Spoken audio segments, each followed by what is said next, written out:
योना की पुस्तक पहला अध्याय। आज्ञा उल्लंघन और दंड। अमित्तई के पुत्र योना के पास यहोवा का यह वचन पहुंचा, उठ, महानगर नीनवे को जा और उसके विरुद्ध प्रचार कर, क्योंकि लोगों की दुष्टता बढ़कर मेरे सम्मुख पहुंच गई है। परंतु योना यहोवा की उपस्थिति से तरशीश को भाग जाने के लिए उठा। वह याफा को गया और वहां उसे तरशीश जाने वाला एक जहाज मिला। वह किराया देकर उनके साथ उस पर चढ़ गया कि यहोवा की उपस्थिति से भागकर तरशीश को जाए। तब यहोवा ने समुद्र पर प्रचंड आंधी चलाई और समुद्र में एक बड़ा तूफान उठा, जिससे कि जहाज टूटने पर था।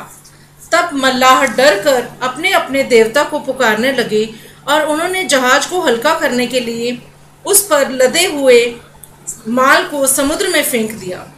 परंतु योना जहाज के तलघर में चला गया था और लेटकर गहरी नींद में सोया हुआ था। तब कप्तान ने उसके पास जाकर कहा, क्या बात है, तू क्यों सो रहा है? उठ, अपने ईश्वर को पुकार।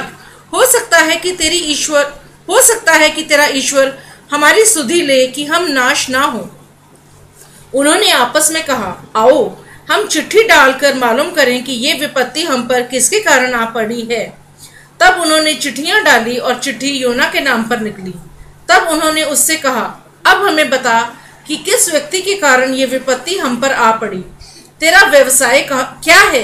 तू कहाँ का है? तू किस देश और किस जाति का है? तब उसने उनसे कहा, मैं इब्रानी हूँ और मैं उस परमेश्वर यहोवा का भय मानता हूँ जिसने जल और थल दोनों को बनाया।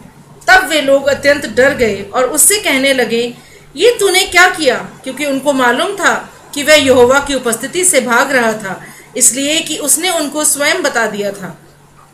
अतः उन्होंने उससे कहा, हम तेरे साथ क्या करें कि समुद्र हमारे लिए शांत हो जाए, क्योंकि समुद्र में तूफान बढ़ता जा रहा था। उसने उनसे कहा, मुझे उठाकर समुद्र में फेंक दो, तब तुम्हारे लिए समुद्र शांत हो जाएगा, क्योंकि मैं जानता हूं कि ये भारी तूफान मेरे ही कारण तुम पर आया है। फिर भी वे बड़े परिश्रम से खेते रहे कि किनारे लग जाएं, परंतु वे पहुंच ना सके, क्योंकि लहरें उनके विरुद्ध और भी बढ़ती ही जा रही थी। तब उन्होंने यहोवा को पुकार कर कहा, हे यहोवा, हम हृदय से विनती करते हैं, इस मनुष्य के जीवन के कारण हम नाश ना हो और ना तू हमें निर्दोष के लहू का दोषी ठहरा, क्योंकि हे यहोवा, तूने जो चाहा वही किया है। अतः उन्होंने योना को उठाकर समुद्र में फेंक दिया और प्रचंड लहरें शांत हो गईं।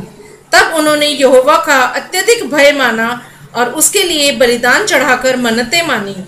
यहोवा ने योना को निकलने के लिए एक महामच्छ ठहराया और योना 3 दिन और 3 रात उस मच्छ के पेट में रहा।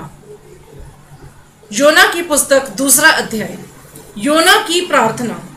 तब योना ने उस मच्छ के पेट में से अपने परमेश्वर यहोवा से प्रार्थना की। उसने कहा, संकट पड़ने पर मैंने यहोवा को पुकारा और उसने मुझे उत्तर दिया। मैंने सहायता के लिए अधोलोक की गहराई से पुकारा और तूने मेरी सुन ली। तूने मुझे गहरे सागर में, समुद्र की तलहटी में डाल दिया और धाराओं ने मुझे घेर लिया। तेरी सब लहरें और तरंगे मुझ पर वेग से बह गईं। तब मैंने कहा, मैं तेरी आंखों के सामने से निकाल दिया गया हूँ, फिर भी मैं तेरे पवित्र मंदिर की ओर निहारूंगा। जल से मैं यहाँ तक घिरा हुआ था कि मेरा दम घुटने पर था। गहरे सागर ने मुझे घेर लिया था। सिवार मेरे सिर के चारों ओर लिपटा हुआ था। मैं पहाड़ों की तलहटी तक उतर चुका था। भूमि के बंधनों ने मुझे सदा के लिए जकड़ लिया था। परंतु हे यहोवा मेरे परमेश्वर, तूने मेरे प्राण को अधोलोक में से निकाल लिया है। जब मैं मूर्छित होने लगा, मैंने यहोवा को स्मरण किया और मेरी प्रार्थना तेरे पास वरन तेरे पवित्र मंदिर तक पहुंची। जो व्यर्थ मूर्तियों पर मन लगाते हैं, वे अपने करुणा निधान को त्याग देते हैं। परंतु मैं धन्यवाद के गीत गा गा कर तेरे लिए बलिदान चढ़ाऊंगा। जो मन्नत मैंने मानी है उसे मैं पूरी करूंगा। उद्धार यहोवा ही से है। तब यहोवा ने महामच्छ को आज्ञा दी और उसने योना को सूखी भूमि पर उगल दिया। योना की पुस्तक तीसरा अध्याय। नीनवे में प्रचार। तब दूसरी बार यहोवा का यह वचन योना के पास पहुंचा, उठ और उस महानगर नीनवे को जा और जो संदेश मैं तुझे देने पर हूँ वहां उसका प्रचार कर। अतः यहोवा के वचन के अनुसार योना उठकर नीनवे को गया। नीनवे एक महानगर था। उसे पूरा घूमने में 3 दिन लगते थे। योना ने नगर की यात्रा आरंभ की और 1 दिन की दूरी तक यह प्रचार करता गया, अब से 40 दिन बाद ही नीनवे उलट दिया जाएगा। तब नीनवे के लोगों ने परमेश्वर का विश्वास किया। उन्होंने उपवास की घोषणा की और बड़े से लेकर छोटे तक सबने टाट ओढ़ा। जब यह समाचार नीनवे के राजा के पास पहुंचा तो उसने सिंहासन पर से उठकर अपने राजसी वस्त्र उतार दिए और वह टाट ओढ़कर राख पर बैठ गया। फिर उसने यह घोषणा करवाई, राजा और प्रधानों के आदेशानुसार नीनवे में ना कोई मनुष्य, ना कोई पशु और ना पशु पक्षियों का झुंड कुछ चखे। वे ना तो कुछ खाएं और ना ही पानी पिएं, परंतु मनुष्य और पशु दोनों टाट ओढ़े और लोग गिड़गिड़ाकर परमेश्वर की दुहाई दें कि प्रत्येक अपनी दुष्ट चाल से और अपने उपद्रव के कार्यों से पश्चाताप करे। कौन जाने परमेश्वर पलटकर दया करे और अपने भड़के हुए प्रकोप को हटा ले कि हम नाश ना हो। जब परमेश्वर ने उनके कामों को देखा कि वे अपनी दुष्ट चाल से फिर गए हैं, तब दया करके उस विपत्ति को जिसे उसने उन पर डालने की घोषणा की थी आने ना दिया। योना की पुस्तक 4 अध्याय। परमेश्वर की दया, योना का रोष।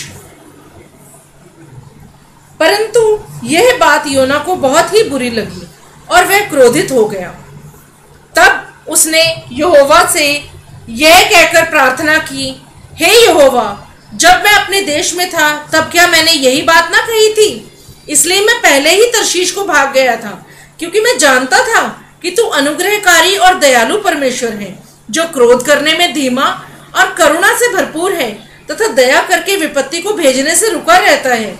अतः अब हे यहोवा, मेरा प्राण मुझसे ले ले, क्योंकि मेरे लिए जीवित रहने से मरना ही भला है।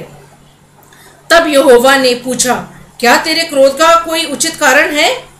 तब योना उस नगर से निकलकर पूर्व की ओर जा बैठा। वहां उसने अपने लिए एक छप्पर बनाया और उसकी छाया में बैठकर देखने लगा कि अब नगर का क्या होगा। तब यहोवा परमेश्वर ने एक पौधा उगाकर ऐसा बढ़ाया कि योना के सिर पर छाया हो, जिससे उसका दुख दूर हो। योना उस पौधे के कारण बहुत ही आनंदित हुआ। दूसरे दिन पौ फटते ही परमेश्वर ने एक कीड़ा भेजा, जिसने पौधे को ऐसा काटा कि वह सूख गया।